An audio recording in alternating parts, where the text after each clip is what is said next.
Welcome, everyone. Today we're joined by Lisa Diaz, who is a parent in Wigan, England. Hi, Evan. Thanks very much for inviting me on today. I really appreciate being given a voice. You released this video calling for a school strike to take place this coming Friday, October 1st.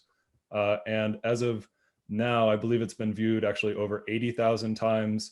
It's been, liked, I think, over 2,400 times and retweeted over 1,400 times. So we'll play a brief clip from that and then discuss. Good morning. I'm posting this little video as a call to action for all parents.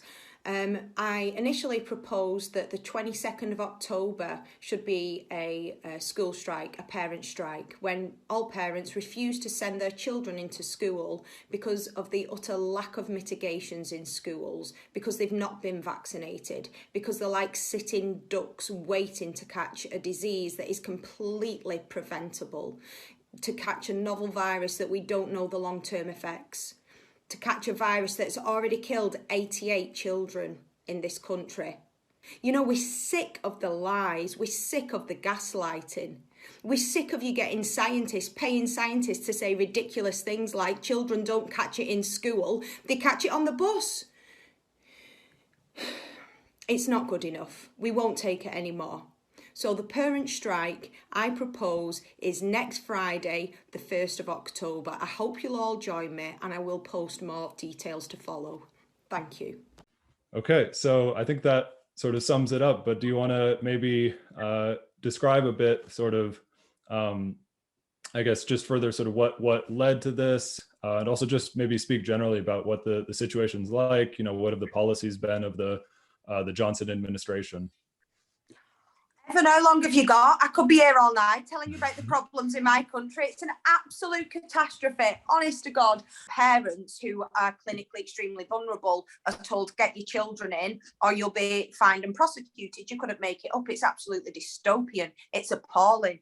And the rates in the UK now, that they're just through the roof. The worst affected age group are 10 to 14-year-olds.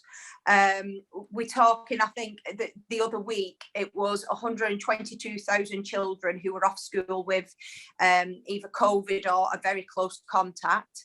So it's brutal. It's not even my words. It was Professor Michael Baker who described it as a brutal experiment on the British people. I've not got enough words to describe how inhumane it is. So the policies, they're not only in the UK, it's so bad. They're not only not protecting our children. So there's no mask mandate. There's no social distancing. There's no ventilation. There's nothing like that. But some of the policies are actually designed to fuel the spread of COVID. For example, there's no isolation of close contacts. So I said in my last video that a teacher could have sick children at home, but he or she still has to go to work, even if their child has COVID at home. And they're getting told, well, if you're not in work, you're going to face the sack. So the policies of the British government are to not only not protect our children, it's to hasten the spread of COVID. And it's just come to a point now out of desperation where I think parents have got to say, no, we're not accepting this. Yeah, absolutely. I know you've spoken with us about the fact that the date for the strike, I think, was initially October 23rd, but you received feedback that it had to be sooner. So maybe can you speak a bit about sort of what's behind this initiative and sort of your plans for the coming week and for Friday, and also maybe the response that you've received in the UK and globally so far? Yeah, of course. Well, I'll pick up on your last point first. Completely blown away and overwhelmed by the response. So grateful. It's humbling, but it's assuring as well, because there's a hell of a lot of gaslighting, Evan. I can only speak about the situation in the UK, but it's on the BBC and on our major news outlets, it's a benign illness, and if when children get it, it's fine. It's only they'll get like the sniffles, and there's a very low chance of them being poorly, which of course is nonsense. 1 in 7 is a big number, isn't it? 1 in 7 are going to have debilitating symptoms for after 15 weeks. Brilliant response. Chicago, New York, Australia, Spain. I've just gone on and somebody said, can I translate this into French? And I was like, yay, yes, you can. You can translate it to whatever you want. So yeah, really wonderful. It's good to know that you're not alone. And it's wonderful to see that it has struck a chord internationally.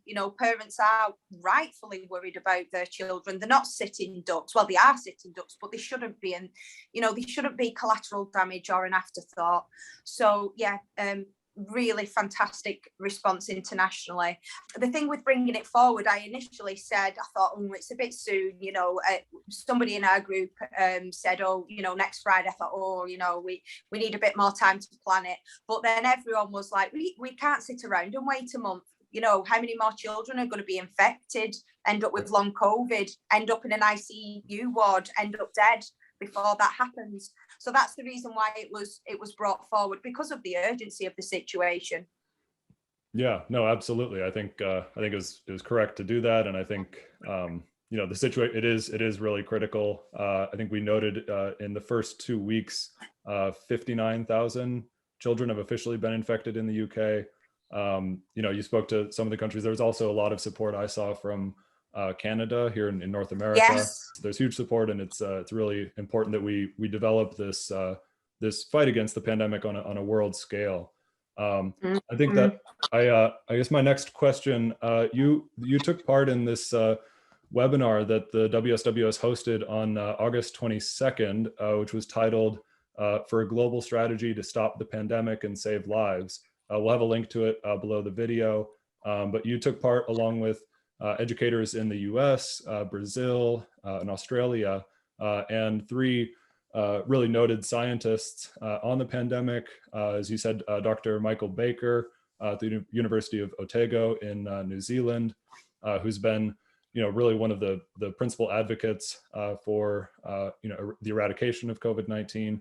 And then there was Yanir Bar-Yam in the US, who I know also retweeted your video calling for the parent strike.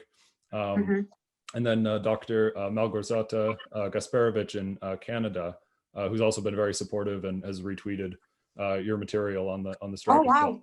So yeah, so I guess I was wondering, sort of coming out of that event, you spoke powerfully on the situation in the UK, and sort of asked about the need for school closures and mitigations. And I guess I was wondering if you could speak a bit, sort of what you learned from that event on sort of the difference between eradication and mitigation, and sort of what your thoughts are on sort of a broader strategy to end the pandemic. I thought it was a fantastic seminar. I really appreciated being invited along. Basically, that you can't negotiate with a virus. That there is no middle ground. There is no living with COVID because people die. That really it makes me fill up, Evan. What you were saying before about those 3 children dying, it's just horrific. Yeah. So when people talk about schools and saying we need to have the schools open because of disadvantaged children and this, that, and the other, and I'm not completely dismissing what they're saying, but think how much more disadvantaged they're going to be without a parent, or if they end up with long COVID, or if they end up as one of the death statistics. So if schools are to be open, it has to be safe. There has to be no transmission in schools at all, because every time the virus transmits, it's like rolling a dice. Nobody can guarantee the way that your body is going to react to COVID. So if they can't be made safe, they need to shut until they are safe. That is my opinion, because I am not risking my children's health. I'm not playing Russian roulette with Alex and Helena. It's not happening. Yeah. So what came across was that if the world leaders had have put their heads together right at the beginning of the pandemic, shut everything down, 2 weeks is all it would have taken. 2 weeks. It's nothing. It's maddening. But now, because of the state of Delta, and it's so transmissible, it's going to take 2 months. But it is literally, it's so worth it, because 2 months, obliterate the virus and then get back to normal. I would take that over, in England, in the UK, it's about 200 people dying a day. It's horrific. Yeah. Preservation of life has to be the main thing. And we've developed this rhetoric now, apart from living with it in the UK, a very ableist kind of jargon is coming out, like, oh, they were old, oh, they all had underlying health conditions. Not at all. There's young people. Not that it matters. Every life is important. But yeah, so the overall, we've got to go for a zero COVID approach. And this isn't just me making it up off the top of my head. These are like world-renowned scientists. This is, listen to them. Look at New Zealand. What would you sooner be like, living in New Zealand or living in the UK? I think they've had about 26 people die in New Zealand. We're on 150,000. Yeah. There's no argument. We can't live with COVID. It is that simple. We've got to eradicate it. There is no other option. There's no middle way. Yeah. No, absolutely. I think those are very, very powerful remarks. I guess one other question I had was, here in the U.S., the school reopening campaign last year was really a central sort of focus of the Trump administration. They pushed really heavily for it, similar to Boris Johnson.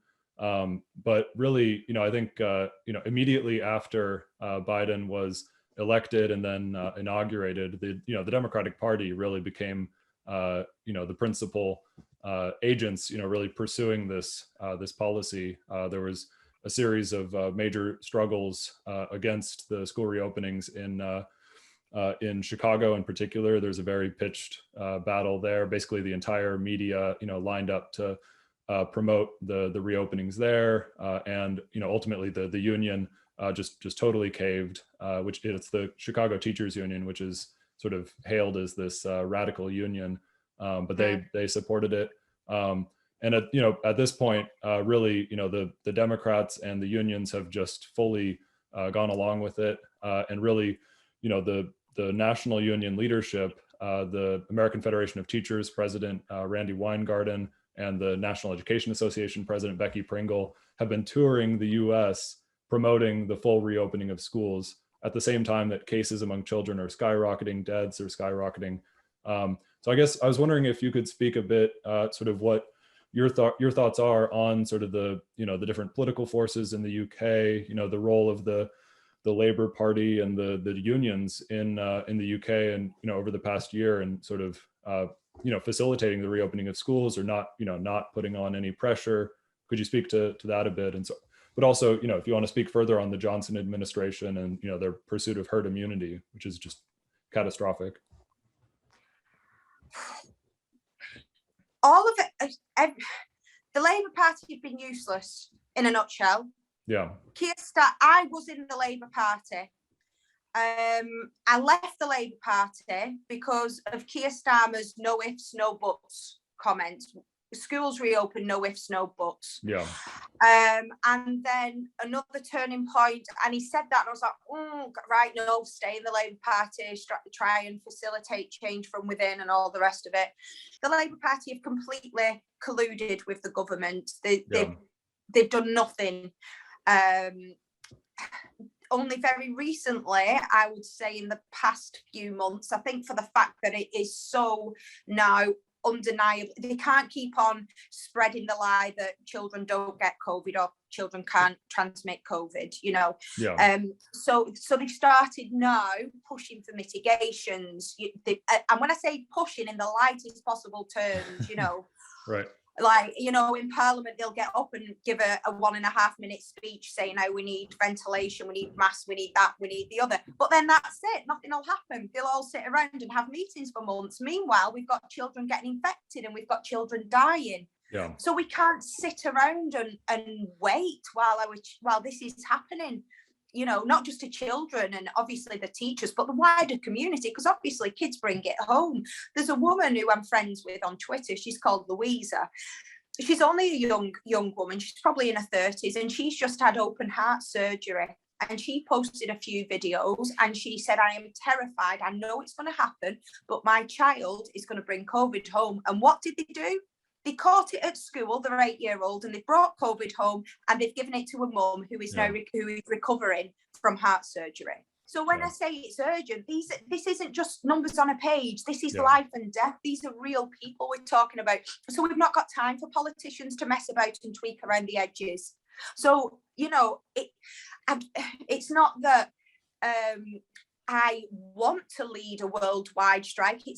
We've no choice. You know, I never envisaged myself as like a tiger mum who would do all this, but it's like, it's literally life and death. We've been forced into it. And on the unions, I have no idea what they're doing. Where are the unions? Yeah. I can't get my head around it. If this isn't, you know, the time to issue a Section 44, which is some health and safety law in the UK, then I don't know what is, because even clinically extremely vulnerable teachers or teachers who are pregnant or people, they've got somebody at home who they're looking after, they're being forced into these highly dangerous workplaces. And the unions over here are still spinning the lie that kids don't get it bad. So it's a desperate situation, Evan. It's like we've got no one. The government don't care. They want everyone to get it. And you can see that from the policies in the Department of Education. The Labour Party are now tinkering around the edges, asking for mitigation in the nicest possible terms, and the unions are not doing anything. So it's like, well, what else do we do? What else have we got left? Yeah, and I think, you know, again, it points to really the need to take these independent initiatives to build independent organizations. You know, I mentioned it before, but, you know, we're really fighting to build, you know, independent rank and file committees to coordinate struggles like this, not, you know, basically uniting workers across industries and internationally. I guess I was just curious, has any labor official or union official said anything about this school strike that's being planned for Friday? No, FDF, of course not. Yeah. Not a sausage, nothing at all. The only thing that I can say positively, my local MP, Rosie Cooper, I've written to her a few times talking about my concern about the schools being unsafe, and she has always written back to me and echoed my concerns and said, yes, the government aren't taking Delta seriously enough. But in terms of there's nothing at all. Yeah. No support, nothing from the unions. Only support from other people, like normal people, normal mums, workers. Normal dads, workers, people who are concerned. Yeah. But in terms of the big institutions and organizations, could you speak a bit? That reminds me of the your incident with, but the interview that you did with the BBC. Could you speak about that experience and sort of how they, you know, twisted your words? And awful. So I was saying about similar kind of things as I've been saying to you, Evan, you know, about herd immunity policy, about the reckless return, everything that we've been talking about.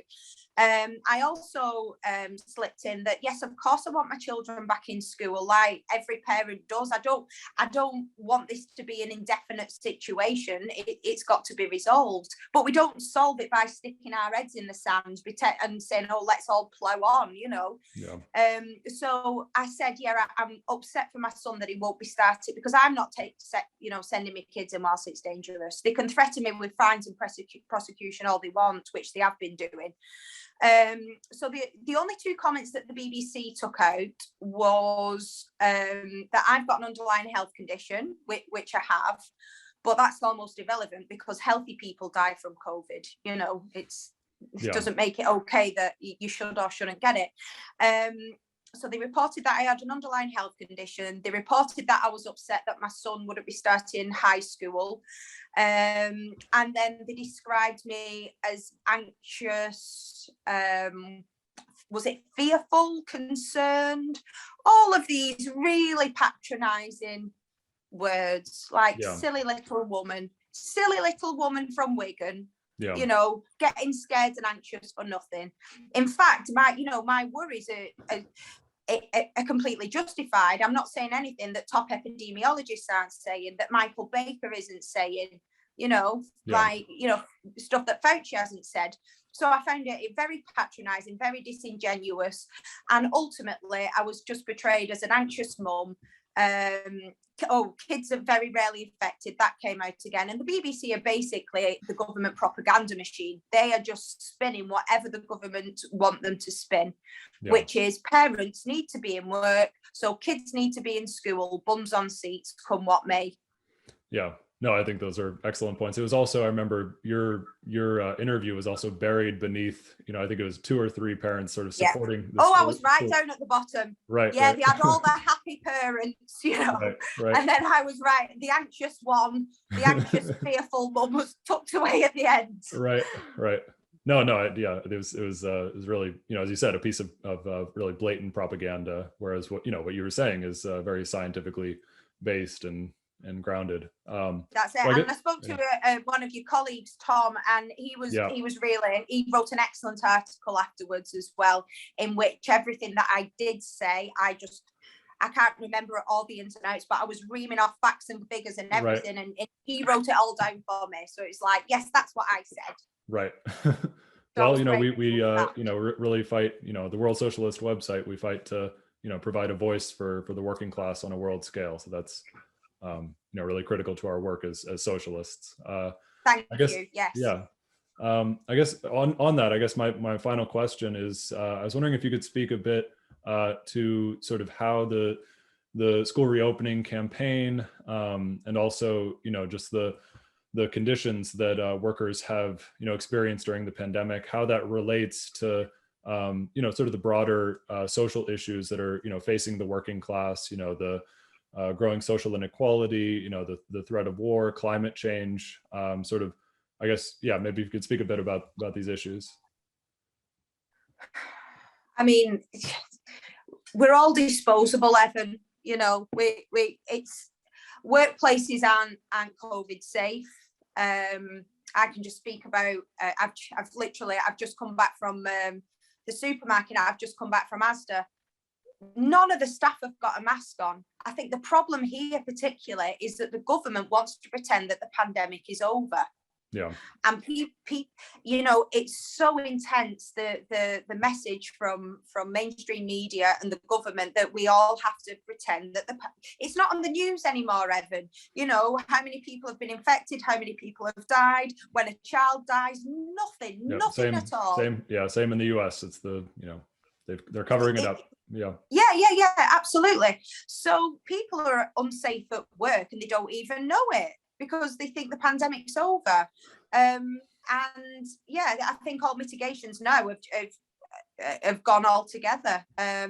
People aren't encouraged to work from home because they need to be in the office, because they need to pay the rent, and they need people to go and get the lunch out and all of this. So it's all about firing up the economy, and people really, we're all just disposable. The plebs are disposable, and you can see that nowhere clearer than in schools. I've got teacher friends and they're absolutely terrified.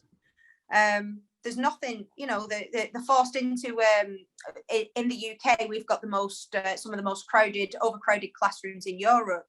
35 bodies in an 8x8 room, most of them, all the children unvaccinated. If the window opens, you're lucky. If it opens a couple of inches, and no masks.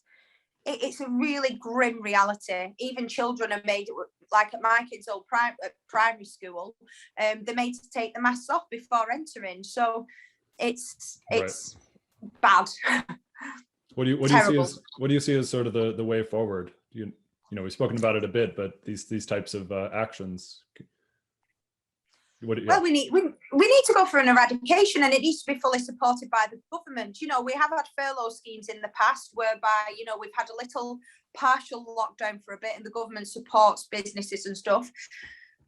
But it's always opened up the economy as soon as basically all the government are worried about is they don't want bodies lined up outside hospitals on trolleys. Yeah. So that is kind of the benchmark. Okay? That's what they want to mitigate. They want to mitigate how many bodies are, you know, so the hospitals don't get packed. 100%, because it won't be good, you know, when there's people dying on trolleys outside of hospitals, when it's like a zombie, well, it is like a zombie apocalypse already, but when it is that scale, like in India, they'll be forced to do something.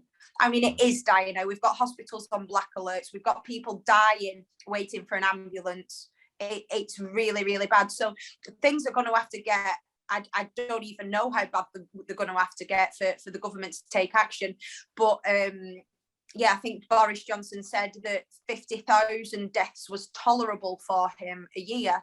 Well, we've already, the averages now, the daily averages have already surpassed that. We're on 60. Somebody said, I can't remember, it was over 60,000. It might have been 68. So, yeah, I don't know how bad it's going to get.